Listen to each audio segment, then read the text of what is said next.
அதன் பிறகு என்ன அப்படின்னா நம்ம சேர்க்க வேண்டியது, இப்போ நம்ம அதை சொல்லிடலாம். 6 வெற்றிலை இருக்கு இல்லையா, இந்த 6 வெற்றிலை என்பது வந்து மிக மிக முக்கியத்துவம். அதுக்கு முன்னாடி என்னன்னா நம்ம வந்து நிவேதானம் ஏதாவது, இப்போ வந்து நம்ம கோயிலில் இருக்கிறதுனால எனக்கு வந்து வெத்தலை பாக்கு பழம் கிடச்சிது, ஆனால் களிப்பாக்கு நம்ம வைக்கணும். நான் வந்து உங்களுக்கு வீடியோ காட்டுறதுக்காக நான் வந்து கவரில் உள்ள பாக்க காட்டியிருக்கேன். வாழைப்பழம் வச்சுருக்கேன் நிவேதானத்துக்கு. நீங்கள் பால் பாயாசம் என்ன வேண்டுமானாலும் நீங்கள் ஒரு நிவேதானம் பண்ணணும். கடைசியாக விளக்கேற்றி முடிச்சுட்டு இந்த 6 வெற்றிலை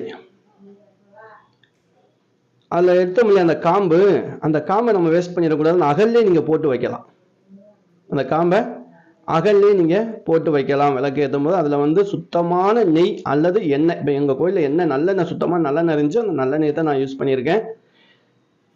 ஆனால் பஞ்சு திரியிட்டு விளக்கு ஏற்றுவது ரொம்ப ரொம்ப விசேஷம். நான் ஏற்றும் போது பஞ்சு திரி இல்லை, எனக்கு நூல் திரி